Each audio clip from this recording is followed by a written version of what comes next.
Hello दोस्तों, फिर से हाजिर हूँ क्लास 12 फिजिक्स की एक और महत्वपूर्ण वीडियो लेकर। और आज की इस वीडियो में हम फिजिक्स के 100 इम्पोर्टेंट टॉपिक्स को बताने वाले हैं, जिन टॉपिक्स को आप पढ़कर बोर्ड परीक्षा में अच्छे से अच्छे नंबर ला सकते हैं। यानी कह सकते हैं कि 70 में से 70 लाने से आपको कोई नहीं रोक सकता, अगर आप इन 100 टॉपिकों को अच्छे तरीके से तैयार कर लेते हो। क्योंकि 30 नंबर तो आपके प्रैक्टिकल के मिलते हैं, बचे 70 नंबर। तो 70 नंबर के लिए सॉफ्ट टॉपिक है, बहुत ही इंपॉर्टेंट टॉपिक है। जितने भी टॉपिक हैं सबको अगर आप अच्छे तरीके से तैयार करते हो तो गारंटी से अच्छे नंबर लेकर आओगे। तो आइए जानते हैं वो कौन कौन से 100 इंपॉर्टेंट टॉपिक्स हैं। तो वीडियो को पूरा जरूर देखिएगा, पसंद आए तो लाइक कीजिएगा, ज़्यादा से ज़्यादा वीडियो को शेयर भी कीजिएगा, भाई को सपोर्ट तो करना पड़ेगा ना। तो आइए देखते हैं कौन कौन से वो 100 इंपॉर्टेंट टॉपिक्स हैं जिन्हें हमें अच्छे तरीके से तैयार करना है, और हम आपको इन इम्पोर्टेंट टॉपिक से इनको तैयार कराने में मदद करेंगे। यानी इनकी हर एक क्वेश्चन की वीडियो लाकर आपको दी जाएगी, यानी प्रत्येक क्वेश्चन की वीडियो मिलेगी। तो आइए देखते हैं। तो सबसे पहला क्वेश्चन है जो कि है कूलाम का नियम। इम्पोर्टेंट प्रश्न है। कूलाम का नियम इम्पोर्टेंट है, पूछा जाता है, ज़्यादा 3 अंक में पूछ लिया जाता है। कितने अंक में? 3 अंक में। क्योंकि जब इसके मान का यानी इसका निर्धारण करने के लिए, कूलाम के नियम का निर्धारण करने के लिए आता है, तब ये 3 अंक में पूछ लिया जाता है। और साथ ही इसमें न्यूमेरिकल भी बन जाते हैं कि दो बिंदु आवेशों के बीच लगने वाले बल के व्यंजक से बहुत से न्यूमेरिकल बनते हैं, कई बार बन चुके हैं। तो इसको अच्छे तरीके से तैयार करना है। फिर है वैद्युत क्षेत्र की तीव्रता। तो वैद्युत क्षेत्र की तीव्रता क्या होती है तो पूछ लिया जाता है, यानी परिभाषा पूछ ली जाएगी आपसे, मात्रक पूछ लिया जाएगा आपसे, और या इसके विमा पूछ लिया जाएगा। ठीक है, तो विमा पूछ ली जाती है। तो टॉपिक इससे आ जाती हैं। इंपॉर्टेंट टॉपिक है, छोटा टॉपिक है, 1-2 नंबर का बनेगा, तैयार करना है बस। अगला प्रश्न है बिंदु आवेश के कारण वैद्युत क्षेत्र की तीव्रता। यानी वैद्युत क्षेत्र की तीव्रता निकालोगे, इसके बाद आपको बिंदु आवेश के कारण वैद्युत क्षेत्र की तीव्रता, बहुत ही इंपॉर्टेंट प्रश्न है, तो इसको भी तैयार कर लेना है। फिर वैद्युत बल रेखाएँ तथा इसके गुण इम्पोर्टेंट है। देखो जो सबसे ज़्यादा इम्पोर्टेंट होगा वो आपको बिल्कुल वहाँ पर मैं इम्पोर्टेंट लिख रहा हूँ, जिसे आप अच्छे तरीके से ज़रूर तैयार करना है। फिर देखिए वैद्युत द्विध्रुव आघूर्ण। वैद्युत द्विध्रुव आघूर्ण क्या होता है? बहुत इंपॉर्टेंट प्रश्न ये भी है, इसकी भी परिभाषा पूछ ली जाती है, इसका कभी कभी मात्रक आ जाता है। ठीक है, विकल्प में भी पूछ लिए जाते हैं। सभी छोटे छोटे से प्रश्न भी लेकर चलना है, जैसे विकल्प ही बन जाए, अति लघु बन जाए, जितनी बन 3 अंक बाद 1 अंक 2 3 4 5 जितने अंक तक बन रहे हैं तो सबको लेकर चलना है, 5 अंक तक लॉन्ग तक सबको लेकर चलना है। फिर देखिए अगला प्रश्न बनता है जो कि है वैद्युत द्विध्रुव आघूर्ण के कारण अक्षीय स्थिति में तीव्रता। ये इंपॉर्टेंट प्रश्न होते हैं, जो लॉन्ग में बनते हैं, आपके 5-5 अंक के बन जाते हैं, तो इनको तैयार करना है। और वैद्युत द्विध्रुव के कारण निरक्षीय स्थिति में तीव्रता, ये दोनों वेरी इंपॉर्टेंट प्रश्न हैं, इनको जरूर तैयार कीजिएगा। ठीक है, दोनों प्रश्नों को अच्छे तरीके से तैयार कर लीजिएगा। ठीक है, फिर देखिए एक समान वैद्युत क्षेत्र में द्विध्रुव पर लगने वाले बल युग्म का आघूर्ण। इंपॉर्टेंट प्रश्न है, बल युग्म का बराबर P sin थीटा, बहुत इंपॉर्टेंट प्रश्न है। फिर अगला देखिए वैद्युत फ्लक्स की परिभाषा पूछ ली जाएगी, मात्रक या विमा, इनमें सबको तैयार करना है। इंपॉर्टेंट प्रश्न है, इंपॉर्टेंट प्रश्न है। वैद्युत फ्लक्स क्या होता है, इसकी मात्रक क्या होगा, विमा क्या होगा, इंपॉर्टेंट है, सूत्र का निर्धारण भी करना। ठीक है, गॉस प्रमेय। गॉस प्रमेय क्या होती है? गॉस प्रमेय का निर्धारण करना, गॉस प्रमेय के अनुप्रयोग, और अनुप्रयोग सबसे इंपॉर्टेंट है। अनुप्रयोग में 2-3 अनुप्रयोग, जैसे आपने पतली चादर वाला होता है, एक समान लंबाई के चालक तार पर वैद्युत क्षेत्र की तीव्रता, तो इम्पोर्टेंट होते हैं। तो इनको 2-3 जो गोली आवेशित कर गोले पर तो इम्पोर्टेंट है, तैयार करना है। तो अनुप्रयोग सबसे ज़्यादा इम्पोर्टेंट होगी, ये बात ध्यान रखना है।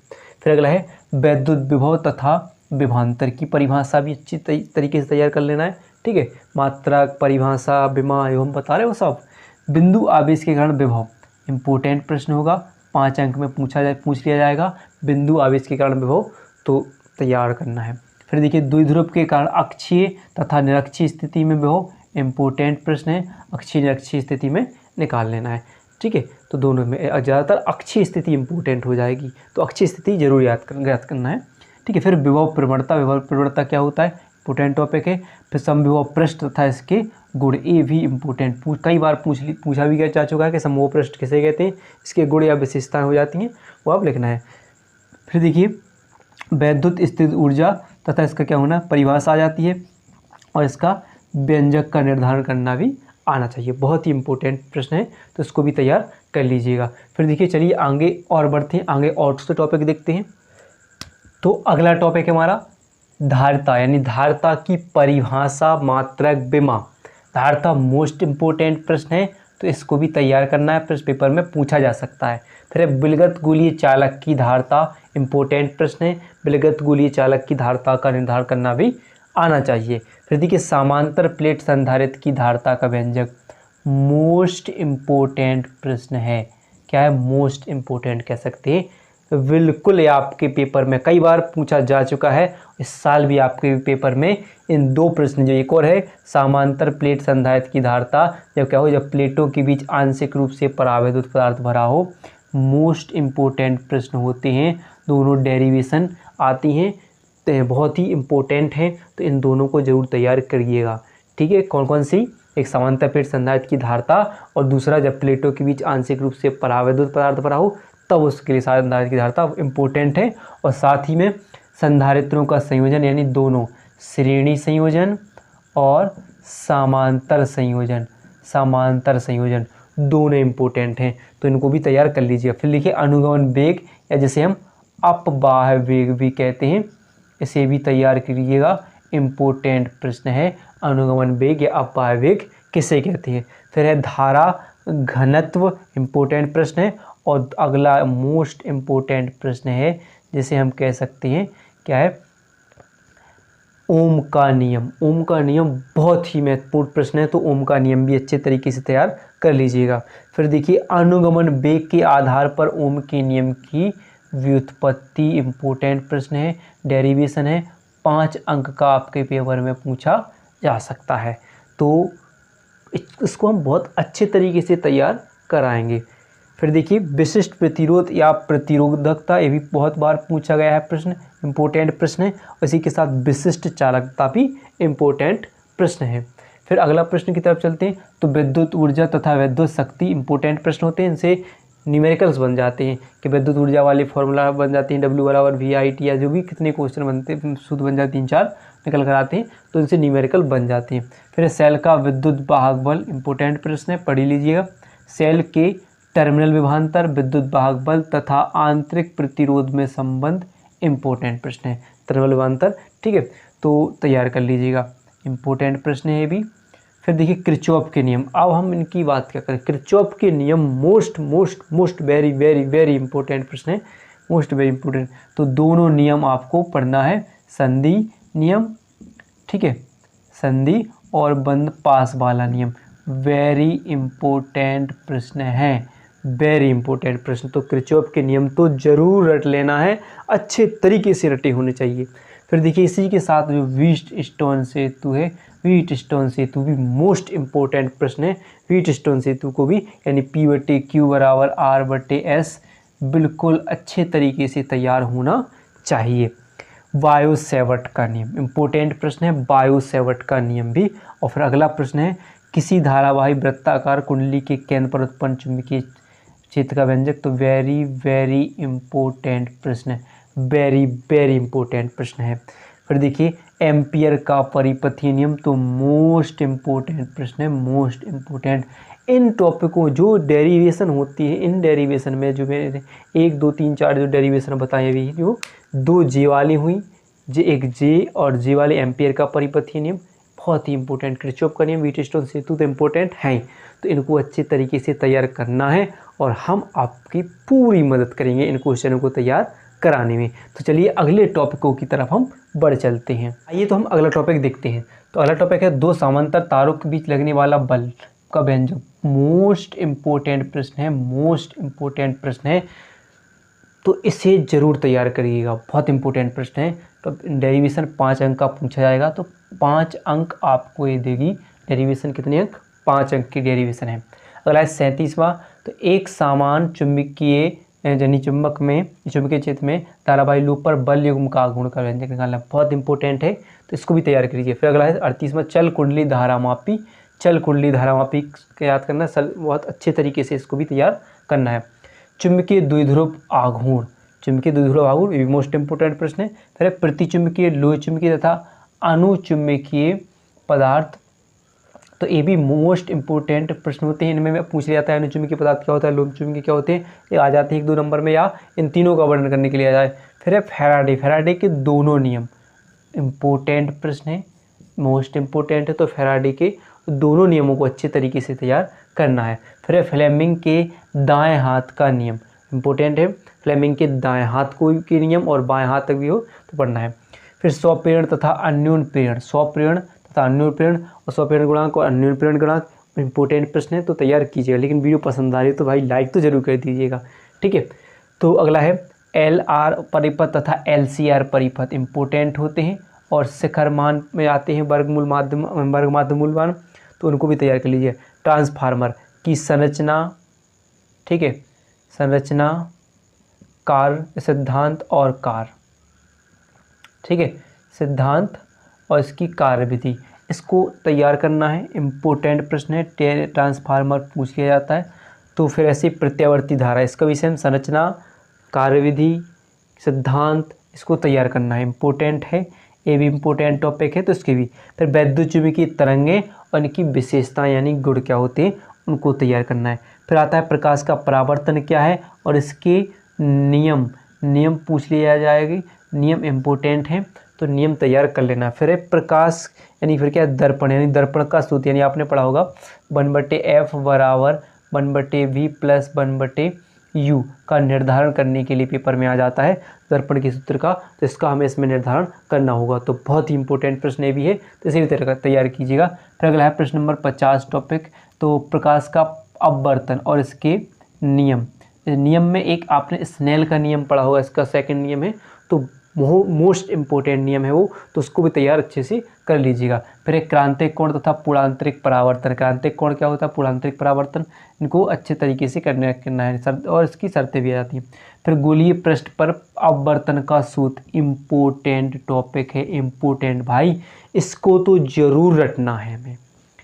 फिर पतले लेंस की फोकस दूरी के लिए, पतले लेंस की फोकस दूरी के लिए सूत्र, यानी जैसे हम लेंस मेकर सूत्र भी कहते हैं, तो ये दोनों, ये जो पहले वाला ये वाला मोस्ट इम्पोर्टेंट है।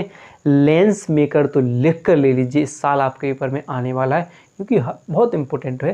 फिर देखिए संपर्क में रखिए दो पतले लेंस की संयुक्त फोकस दूरी, यानी 1/f बराबर 1/f1 plus 1/f2, important topic है तो तैयार कीजिएगा। ऐसे ही न्यूटन के लिए, यानी x डैश बराबर f डैश आता है सिद्ध करने के लिए, यानी लेंस की फोकस दूरी के लिए न्यूटन का सूत्र इम्पोर्टेंट है, तैयार कर लीजिएगा। फिर प्रिज्म की पदार्थ के अपवर्तनांक, मोस्ट इम्पोर्टेंट प्रश्न है, मोस्ट इम्पोर्टेंट है, ठीक है। अपवर्तनांक के लिए यानी आपने पढ़ा तो होगा कि n बराबर क्या होता है, sine a plus delta m/2 sine a/2, इसमें हमें सिद्ध करना होगा। फिर देखिए वर्ण विक्षेपण क्षमता, इंपॉर्टेंट प्रश्न है। संयुक्त सूक्ष्मदर्शी, खगोलीय दूरदर्शी और परावर्ती दूरदर्शी, जिसमें परावर्ती दूरदर्शी वेरी इंपॉर्टेंट प्रश्न है, वेरी इंपॉर्टेंट है। इनकी संरचना आ जाएगी, किरणारेख बनाने के लिए आ जाएगा, तो इसको तैयार कर लीजिएगा, ठीक है। टॉपिक है, चलिए अगले टॉपिकों की तरफ हम बढ़ते। अगला टॉपिक है तरंगार तथा तरंगार के प्रकार, मोस्ट इम्पोर्टेंट टॉपिक है, तो इसको अच्छे तरीके से तैयार कर लीजिएगा। फिर देखिए अगला है हाइगेंस के द्वितीयक तरंगाओं का सिद्धांत, इम्पोर्टेंट प्रश्न है, मोस्ट इम्पोर्टेंट प्रश्न है, तो इसे भी तैयार कीजिएगा। और साथ में अगला प्रश्न है हाइगेंस के द्वितीयक तरंगाओं के सिद्धांत के आधार पर परावर्तन और अपवर्तन की व्याख्या करने के लिए आती हैं, वेरी इम्पोर्टेंट प्रश्न है, तो इन्हें अच्छे से तैयार करना है, ठीक है। अब देखिए अगला व्यतिकरण और इसकी शर्तें। व्यतिकरण क्या होता है, व्यतिकरण की क्या शर्तें होती हैं, इम्पोर्टेंट प्रश्न है, तो एक बार अच्छे तरीके से तैयार कर लीजिएगा, क्योंकि भाई देखो हमने कह तो दिया कि 70 में 70 जरूर आएंगे इन टॉपिकों, जब आप पढ़ोगे तभी 70 में 70 आएंगे, बिना उके 70 में 70 नहीं आने वाले हैं। तो अच्छे से इन टॉपिकों को तैयार करना है, तभी तो हम 70 में 70 लाएंगे। फिर देखिए व्यतिकरण में परिणामी तरंग आयाम की तीव्रता और यंग के द्विस्लिट प्रयोग यानी स्लिट प्रयोग में फ्रिंज की चौड़ाई, इंपॉर्टेंट प्रश्न होता है। फ्रिंज चौड़ाई के लिए व्यंजक निकालना इंपॉर्टेंट डेरिवेशन है, तो तैयार कीजिएगा। फिर अगला है विवर्तन क्या, विवर्तन के प्रकार, विवर्तन कितने प्रकार का होता है, इसे तैयार कर लेना है। फिर एकल झिर्री द्वारा प्रकाश के वर्तन को समझाने के लिए आता है, तो वो भी इम्पोर्टेंट प्रश्न है, वो भी समझाइए। फिर प्रकाश का ध्रुवण क्या होता है। फिर पॉलेराइड द्वारा समतल ध्रुवित प्रकाश उत्पन्न करने की विधि बताना है, तो इम्पोर्टेंट ये भी है। फिर देजिज इम्पोर्टेंट परिभाषाएं होती हैं, छोटी छोटी होती हैं कि दहलीय आवृत्ति क्या होती है, दहलीय तरंगधार या कार्यफलन क्या होता है, इसको तैयार कर लीजिएगा। फिर इम्पोर्टेंट प्रश्न आता है आपका आइंस्टीन का प्रकाश वैद्युत समीकरण, इम्पोर्टेंट समीकरण है, तो इसे भी तैयार करना है। फिर दे ब्रोगली तरंगदैर्घ्य का व्यंजक निर्धारण करने के लिए आएगा, तो इम्पोर्टेंट है, इसे भी हम तैयार करेंगे। फिर रदरफोर्ड के अल्फा कण प्रयोग, इम्पोर्टेंट प्रश्न है। फिर बोर का परमाणु मॉडल पढ़ना है, इम्पोर्टेंट प्रश्न है, वो तो वेरी इंपॉर्टेंट प्रश्न है, वेरी इंपॉर्टेंट प्रश्न है। हाइड्रोजन स्पेक्ट्रम की सीढ़ियाँ, ये तो जरूर आती हैं, आप वेरी वेरी वेरी इंपॉर्टेंट प्रश्न लगते हैं। लाइमन, बामर, पाचन, ब्रैकेट, फुंड श्रेणियाँ होती हैं, इन सबको हमें अच्छे तरीके से पढ़ना है। फिर अगला है समस्थानिक, संभारिक तथा सम न्यूट्रॉनिक आते हैं, और समस्थानिक संभारिक निकालने के लिए भी आती है, न्यूट्रॉन प्रोटॉन की संख्या यानी निकालने के लिए आती है, तब वो इम्पोर्टेंट होता है। नाभिकीय बल और साथ में परमाणु द्रव्यमान मात्रक यानी AMU निकालने के लिए आता है, तो इम्पोर्टेंट प्रश्न है। द्रव्यमान क्षति इम्पोर्टेंट ये भी प्रश्न है। तो हमारे 80 टॉपिक यहाँ पर समाप्त होते हैं। तो चलिए हम थोड़े से और टॉपिक जान लेते हैं। तो अगला टॉपिक है बंधन ऊर्जा, तैयार कर लीजिएगा, इम्पोर्टेंट प्रश्न है, तैयार कर लीजिएगा, आ जाए। फिर देखिए अगला प्रश्न है नाभिकीय विखंडन, ये भी इम्पोर्टेंट प्रश्न है। नाभिकीय विखंडन क्या होता है, नाभिकीय संलयन को तैयार करना है। फिर युग्म उत्पादन और युग्म विनाश इम्पोर्टेंट है। ऊर्जा बैंड जो संयोजी और चालन बैंड होते हैं, इनको तैयार करना है। फिर यहाँ से देखिए पी टाइप अर्धचालक, एन टाइप अर्धचालक और PN संधि डायोड और एवलांस भंजन। पी टाइप, एन टाइप याद आते हैं, PN संधि डायोड क्या होते हैं, और यहाँ पर सबसे इम्पोर्टेंट होते हैं, यहाँ से स्टार्ट है, मान लीजिए कौन कौन सा। PN संधि डायोड अग्रविनत के रूप में, एक आ जाता है पश्चविनत के रूप में, और सबसे इम्पोर्टेंट PN संधि डायोड अर्धतरंगिष्टकारी के रूप में, पूर्ण तरंगिष्टकारी के रूप में, ये दोनों टॉपिक आ जाती हैं। साथ में अगला लास्ट होता है कि संधि डायोड का परिपथ। तो इतने टॉपिकों को आप तैयार कर लीजिएगा, गारंटी है अच्छे से अच्छे नंबर आपके बोर्ड परीक्षा में आएंगे। तो वीडियो पसंद आई हो तो वीडियो को लाइक और चैनल को सब्सक्राइब करना ना भूलिएगा।